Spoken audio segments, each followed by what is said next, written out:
Juga dengan Kevin Dix, Calvin Verdong tuh semua mainnya 4-3-3 di klubnya.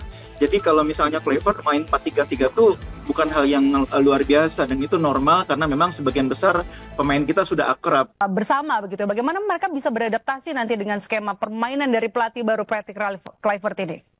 Iya, yang menarik adalah sejak awal Kluivert sudah mengatakan bahwa dia akan bermain dengan formasi 4-3-3 ya. Dan itu berbeda dengan formasi Sintayong sebelumnya 3-4-3. 3 back, Dan oke. menurut saya itu lumrah karena memang Kluivert punya kultur sepak bola Belanda di mana Belanda itu memang akrab dengan pola 4-3-3. Karena itu tidak mustahil saya pikir Kluivert mungkin juga akan menerapkan formasi 4-3-3. Dan itu sebetulnya bukan masalah besar ya.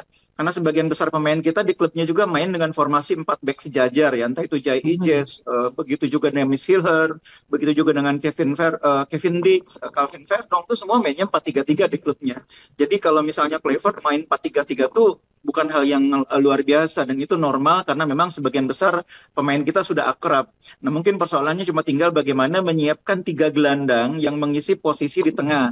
Karena sebelumnya kita biasa bermain dengan 4 gelandang, sekarang 3 gelandang. Jadi itu perbedaannya mungkin di situ. Tapi secara keseluruhan saya pikir kalau cara main tidak akan banyak berubah karena emang handicap kalau bermain di tim nasional itu, mengelola tim nasional itu pertaruhannya di waktu ya. Beda dengan mengelola klub itu setiap hari pemain bisa bertemu dengan pelatih. Tapi tim nasional itu handicapnya di waktu. Oke, kita sekarang kemudian bahas soal tadi kan kita sudah bilang ya 4-3-3. Kira-kira siapa saja nanti nama yang akan dimainkan terutama untuk posisi striker. Ada juga sejumlah pemain yang kemudian tidak bisa bermain karena ada seperti Hapner, kemudian juga ada beberapa. Kita bahas dulu dari striker.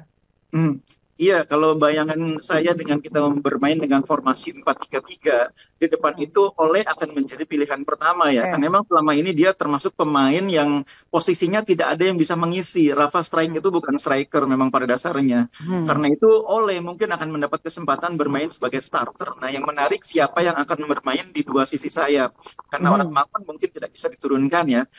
Rafa mungkin punya kesempatan bermain di salah satu sisi sayap. Nah sayangnya sebetulnya Egy tidak bisa main ya, karena Egy menurut saya sebetulnya kandidat yang cukup kuat untuk bermain di belakang striker. Tapi cedera, karena tidak ada Egy maka pilihannya saya pikir mungkin di kanan kita bisa Patrick bisa mainkan Eliano, bisa memainkan mungkin pemain yang didorong dari belakang ke depan ya, bisa beberapa nama ya. Salah satunya menurut saya yang cukup menarik kalau lihat nama-nama yang dibawa itu ada pemain-pemain yang punya potensi menjadi kejutan. Septian misalnya ya, Septian Bagaskara, Dewa United. Oke, baik. Oke, bungkus.